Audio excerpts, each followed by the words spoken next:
Chamber Chat. I'm Judy Taylor, President of the Habersham County Chamber of Commerce. Thank you for joining us. My guests today include Ann Nicely with the Alliance for African American Music, Matthew Rayotis with Sweetacre Farms Winery, and artist Jan Walker. And my first guest is Ann Nicely. Welcome, Ann. Thank you. It's good to be here again this year. I always look forward to February, Ann, because I know I'll get you back. Yeah, I'm excited too. To talk about the Alliance for African American Music, because I think Yes. it's such a wonderful thing. It And is. also we're celebrating February, Black History Month. Right. So I like to do all of that with you, but thank you for being on Chamber Chat. I really do appreciate it. Sure. And let's just start off talking about the Alliance for African American Music. When was that established? How old is it? Actually, the Alliance for African American Music was established in 1991. We've been going for 27 years. We've had different people to host it, the Level Grove, Shady Grove. Now we've been hosted by the Cornelia United Methodist Church. So music has the ability to touch everybody's life. So Yes. we And do. that's why it was started. wasn't Right, it? right. Let's talk a little bit about even why it was started in the first place. It was started to help kind of ease racial tensions, wasn't it? Yes, it sure was. Lechicott, he was at a church in Clarksville. At Grace Calvary. He was a Grace pastor Calvary, of Grace Calvary. And Terry McQuarrie was at Shady Grove. So he had been raised with black people. He said, and I just love that kind of music. So he said, let's get together and see if we can draw these communities closer together. So we planned about 6 months, and then in 1991 we had the first program. I think that's so wonderful. And you do more. The big thing we're celebrating today, or we're going to talk about, is your program or your concert that will be in February. Right. But you do so much more. You meet all year long, and you give scholarships and. Well, actually, we meet from September through March. Okay. We're off through the summer, and we try to plan like 2 years ahead so that we already have the next year planned. We've been successful with the group that we work with. We still extend invitations for other people to be on the board. For participants. Yes. Right. But it has been a great thing. It has. It has just been a wonderful thing. And you don't really call the event a concert. What do you call it? Or do you call it a concert? Well, we just say it's our annual musical. Your annual musical, right. And we're going to be talking about that today. Where will it be held this year? It will be at the Cornelia United Methodist Church on Wiley Street. Okay, right, okay, on Wiley Street in Cornelia. Right. And that's where it's been for the last several years. I think they've hosted us about maybe 5 years. Okay. And how many of these celebrations has the Alliance had? You didn't have one the first year in 1991, did you? Or We did, because in 1990 we actually was doing a planning to have it. Okay. And we've had 27, this is our 27th one. 27th. Right. And it is the coming together of black people and white people in a choir. Isn't that right? Yeah, and anybody that wants to sing. Yes. Any nationality. Yes, it's not just black and white. It Right. is anybody from any nationality or Right. creed or race or whatever. Yes. And the music is just so uplifting and just so wonderful. And some of the people aren't known. They're not known as great singers. I mean, they're not known as singers, but when they get in that choir, they perform. They do. I mean, you don't make As a them matter of try fact- out. You don't make them try out and screen them, do you? No, we don't. Actually, we have a couple of rehearsals with them, and a lot of people don't even know music. But when they hear the sound of the music, they seem to pick it up. You know, and it's not very hard music. You know, gospel, Negro spirituals. I love it. Just any kind of singing, you know. And we mainly try to exalt the Lord in our singing and what we do. Well, So what is your theme this year? Lighting the world, I love one note at a time. Oh, lighting the world, one note at a time. I like that very much. Well, I know that you have a board. Yes. And who are some of the board members, or how many board members do you have, or how do you get to be a board member? Well, actually, we just opened the invitation for you to come, and on the first time you come and you want to be a board member, you automatically a board member. Actually, I'm chairperson. We've got Minister Vanessa Burns, Portia Burns. She is the person that puts the mass choir together. And she is so musically talented. Yeah, she's minister of music at Shady Grove Baptist Church. But doesn't she teach at Brenau College? She does. And I'm sure she teaches music. She does. She is so talented. She does the gospel choir there. Okay. So she's very good. And right now she's just she's just good. She plays there at Shady Grove, other churches as well. She has the ability to just bring things together. She does. And I'm very proud of it. I know her parents are very proud of her. I know they are too. And her daddy is pastor of Shady Grove. Yes, Ernest Burns and Vanessa Burns. Right. Well, every year for the event, you have guest choirs come in. Who will be your guest choirs this year? Well, actually, we had a request to bring the ladies back from Lee Arundel Prison. So Voices of Hope are going to be with us again this year. Okay, and this is a choir from Lee Arundel State Prison. Right. I've been out there, and there's some of those ladies who can sing. They can really, really sing. They're good. Chaplain Bishop, she directs that choir.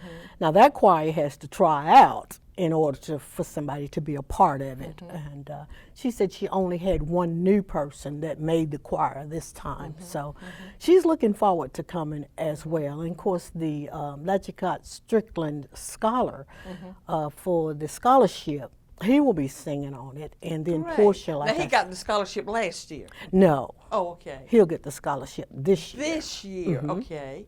And do you want to say his name or not? Amen. Quarles. Okay. From around Piedmont College. From Piedmont College. I'm not sure where he's from, but this is his last year at Piedmont. And he'll be singing a solo? Yes. Wonderful. Great. And of course, Portia is putting a youth mass choir together. And we try to do a couple of songs with the congregation or the audience before we close out. Well, Ann, our time is, I can't believe it. I have so much more I want to ask you. But let's tell our audience the date and the time. Okay. It will be at the First United Methodist Church in Cornelia on Wiley Street. But what is the date and the time? The date is February the 25th. And that's a Sunday. Right, and it's at 3:00 p.m. Okay, Sunday, February 25th at 3 o'clock. And I believe that usually there's no admission fee. You just take up a love offering. That's right, that's right. Well, and that goes toward our scholarship. To go, absolutely.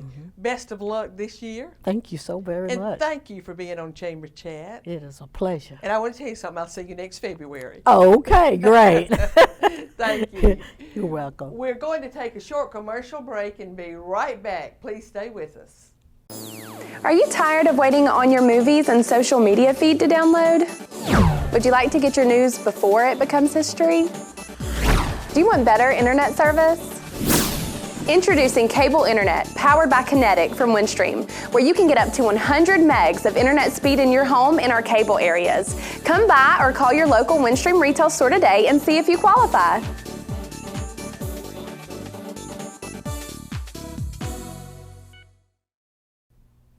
Thank you for staying with us. My next guest is Matthew Vreotis with Sweet Acre Farms Winery. And Sweet Acre Farms Winery is Member of the Month. Yeah. Welcome, Matthew. Thank you for having me back. And congratulations on being Member of the Month. Thank you very much. There's no greater honor. Well, we were very thrilled. The board votes on that. Yeah. And it was unanimous. And we were very thrilled to make you Member of the Month because you're the closest winery we have around here. That's right. And we love having you because your winery is different. And let's start off by telling our audience a little bit about Sweet Acre Farms Winery, how it came to be, and then we'll get into the specifics.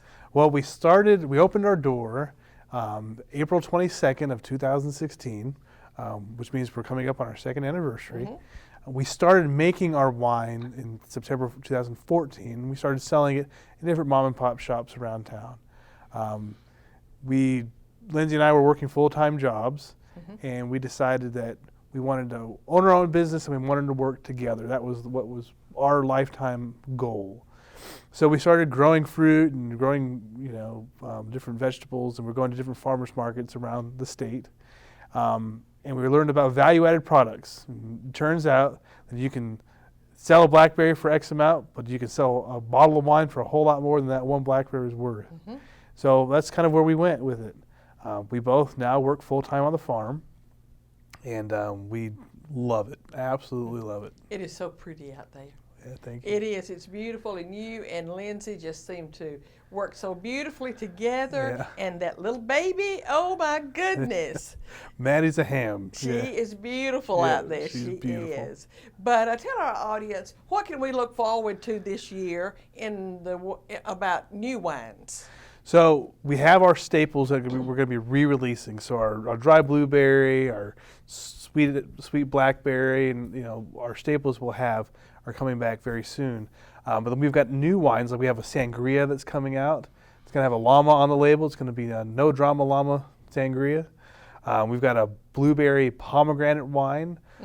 We got the pomegranates, believe it or not, from the state of Georgia. It's going to be really, and you really raise tasty. the blueberries, right? We grow blueberries on the farm. Yep. We've got a peach wine that's aged in rum barrels, and it was a rum distillery in South Georgia. So it tastes like Jamaica. It's just really good. We got a lot of really cool stuff coming out. Matthew, what makes your wine different from anybody else's? Because it is different. It is different. Most wineries specialize in vinifera or American hybrid grape wines. We decided we wanted to be country, we wanted to be southern. So instead of making our wine out of grapes, we make them out of fruit. We make them a lot of the way a grape wine is made. We just don't make them from a grape. So our blueberry, our peach, our strawberry is 100% of that. They're not grape or muscadine-based fruit wines. We don't put any concentrates or artificial flavors in the wine at all.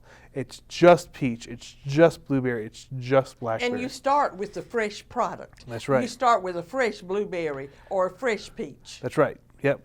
We do get some frozen fruits here and there, but all of our fruit comes from the state of Georgia. And they're just wholesome, good fruit wines. We don't add water to it, and a lot of the times we don't even filter our wines. So you're getting a raw product out of our stuff. We just love doing it. And it is so different to think about wines, and you have several flavors, and none of them have grapes. But I have run into several people recently who have an allergy or they're allergic to grapes. They cannot eat grapes. That's right. But they could drink your wine.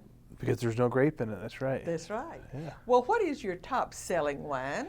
Last year, our top-selling wine was our Bramblin' Sam, which is our blackberry apple wine. It won Best Fruit Wine in the state of Georgia and a gold medal. We sold most of it through our tasting room, and it was just delicious. Some of our other big sellers this past year were our lemon wine. We sell 5 different lemon wines, lemon blueberry, lemon blackberry, lemon peach, lemon apple, and they flew off the shelves. They're very refreshing, thirst-quenching wines. And you make everything on site there. We do not outsource anything. We don't have a winemaker who comes in. We don't. You're outsource. the little old winemaker. That's right. Lindsay and I, with the assistance of Bill McCumber, who's our new tasting room assistant manager and assistant winemaker, we do it all. We do it all ourselves. Yeah. So you ever see me with my fingers all purple, you know that I've been making wine. That is so interesting to me. Now, I know that you have one wine called Quitting Time. Yep, that's our lemon wine. That is your lemon wine. Well, tell our audience about that. because it's so different. That's right. So our Quitting Time lemon wines are a naturally fermented lemon wine. It's not a grape or a muscadine base with fruit concentrates put on top of it or a citrus concentrate. We literally take water, sugar, and lemons, and we ferment it with along a secondary fruit. We call it Quitting Time because it's just one of those wines that it's just at the end of the day when it's hot. You just pour a nice glass. I drink it over ice with a slice of lemon in it. It goes down very easy. So you wanna make sure you're done with whatever you're doing before you indulge yourself. Yeah. Well, I love going out there. It's so pretty out there where you are, and you have an assortment of wines, and they certainly appeal to me. I'll tell you that. Oh, good. Now you have events out there. People come, particularly on the weekends. Like busloads of people come. Yeah. What are some events that you have coming up this year? What are some events we can look forward to? The next biggest event that we've got is our Valentine's Day event. Oh, that's coming up. Okay. That's right. We'll have live music. We'll have hors d'oeuvres. It'll be just kind of a nice romantic setting where you can bring your significant other to come spend time with us. We're selling tickets. You can go to our Facebook page and buy them. We're setting a certain amount of tickets, so it won't be open to the public, to everybody. It'll just be open to whoever buys the ticket. So make sure that you go out and buy your ticket early. Make sure that you can. Now, will it be on February 14th? That's a Wednesday. It'll be the weekend, the Friday after Valentine's Day. Okay, it'll be Friday after Valentine's Day. That's right. You are having a Valentine's Day special. That's right. Okay, and you said that it would be, for a kind of a couples thing or whatever. Will there be food there? There will be food. Okay, you buy a ticket and that includes the food. That's or right. What? Yep, exactly. You buy a ticket, we'll have a big spread out that everybody can enjoy, and we're selling single tickets also. So if there's a group of people who aren't couples, you guys can come out, and we're selling singles tickets also. So anybody can come. You don't have to be a couple. That's right. And then every third Friday of every single month, regardless if it's this particular third Friday, we always do an event. Okay. So we need to keep that in mind every third Friday. That's right. Every third Friday, we get a street vendor, we get live music. It's very rare that you have to buy a ticket to get in. This is because we're buying food. We want to make sure that we have enough for everybody. But tell us, what time will the Valentine's Day special be? When will it start? Is it all day? Does it start in the evening? It starts in the evening time from 7 to 10. Okay. That's when this particular event will be. 7 o'clock, okay. Yeah. And they do need to get a ticket. They need to RSVP for it. Yes, absolutely. And they can do that. Tell the audience how they can do that, your telephone number, and you mentioned your Facebook. Yeah, Facebook has all of our contact information on it. So does our website, sweetacrefarms.com. If you have any questions or any concerns, give us a call. My wife and I are the ones who pick up the phone. So you'll definitely get a hold of us. We always pick up the phone no matter who calls. And we'll welcome any questions or any input. Matthew, best of luck to you. Thank you. You and your wife took a risk. You went out on a leap of faith. Yep. And you have done well, and we're proud of you. Well, I appreciate it. And best of luck to you. Our time is up, but please stay with us. We're going to take a short commercial break, and when we come back, we will be down at the office of dentist Dr. Don Cantrell with Jan Walker, and she will be showcasing her new mural, her latest artwork. Please stay tuned. With cable television production studios in Habersham and Towns counties, you're watching Windstream Cable Television Channel 4, home of local origination programming in North Georgia. From weekly church services to sports and community events, we've got you covered. Join us 24/7 for local programming at its best. Windstream Cable Television, it's what people are watching. Thank you for staying with us. We're now at the office of Dr. Donald Cantrell in the historic former Cornelia Post Office with artist Jan Walker, who will be telling us about her latest work, which is truly a masterpiece. Jan, tell our audience about your Knee Neeps mural. I'll be glad to. I have just finished in October this mural behind me, which took me 9 months and 258 hours to do. And first of all, though, I would like to thank Dr. Cantrell and Dr. Wilbanks for allowing me to paint my legacy on this wonderful building. After Dawn and I talked about doing the mural, I couldn't wait to come in here and see this little area. I hadn't really paid much attention to it, and when I walked in, the first thing I saw in my imagination was a huge butterfly. I couldn't believe this room, the window and the 14-foot ceilings. I knew that I was going to have a wonderful time here. The funny thing is, I didn't do any sketches before because all of my inspiration has come from the 3 books that I have written in the past 20 years. The Kingdom of Neep. I wrote this for my students. I teach art in my home, and I have taught art in Cornelia in this area for 39 years this year. So I draw Neeps on children's knees just for fun, just for something for my children to love, and they do. All my little students say, "Can we have Neeps today, Miss Jan?" So I had my inspiration with my book and plenty of drawings to know. It took me 10 years to decide on what I wanted the Kingdom of Neep to look like. I wanted them to live in pumpkins and gourds because I thought that would be a nice, warm, and cozy home for them. This is my best tool that I used in drawing, besides my imagination. Like I said, I came in here and right away I saw the Kingdom of Neep in my imagination. And I love the way the walls were dented, like they come out here a little bit. So my first painting was of my little Neeps catching frogs. I am working on a chapter book called Goslings, Neeps in a Faraway Land. 4 little Neeps from different parts of the world go to Lake Russell and have an adventure. This is Liz, and Liz loves reptiles. So I have my little frogs that I have painted.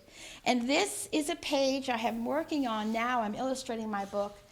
I actually took this picture on the wall and traced it onto my drawing. It's not finished, but there's the very same little Neep that you will see in my new book, which hopefully will be out this year.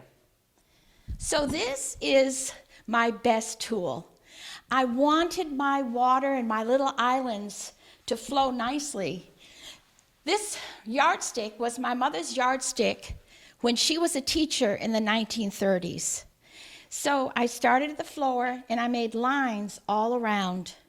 And then I would go up a foot, I would go up 6 inches, 3 inches, whatever, and I went up to here. So my whole wall were lines. And then I free-handed drew the islands. I stood back and I saw nothing. So how was I going to do this? I had to see in my imagination how I was going to fit all the pumpkins and all my little characters in. So what I did was I painted it all white. All the drawings you see are drawn at home on poster board, and I make what I call templates. So everything I draw at home, and then I come here, and after I had my little islands done, I could see my little houses, and I traced them. Everything is traced. So I started painting. The painting that I used was just from the Artful Barn, just our little acrylic paints. I did go to the hardware store and get, for the grass, 3 different values of green for my grass. Now I'm going to tell you something really funny. I don't paint. I'm an illustrator. I work in pen and ink and colored pencil. There's no way that I can take a paintbrush and do lines. It would be just so wiggly. I measure this off and I use my fabulous little stipple thing, which I don't even know what they're called, but they make dots. And with my lines from my ruler, very easily I could do the dots. Same with the lettering. This says, this is the first chapter of the very first book I ever wrote. A kingdom nestles far away where gourds and pumpkins grow, on meadows green that roll beside the lake of Biggledy Woe. Biggledy Woe is a gentle lake with waters cool and deep. Its lazy shore surrounds the land known as the Kingdom of Neep. Now, I had a wonderful time making up all these little characters. And you can see my little templates, the little fellow dancing across the stones. And I have lots of animals. The star of my new book is a baby skunk, so I had to put a skunk in here. My students, and this is just funny, and over here I must show you, there's a raccoon in the boat, sailboat.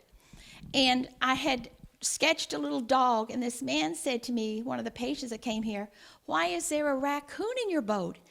And I thought, what a great idea. So anyway, the last thing I came to were the 4 little characters from my book. And these, I have one from South America, North America, Asia, and Africa, and they all meet at Lake Russell and have a grand adventure at the tower. So I ended last October. The tower was the last thing I painted. I actually went to the tower and sketched it. I've done the tower many times. One of the nice things about doing this room was I had the help of Dr. Cantrell's father, Don Sr. Whatever I said to him, he would do.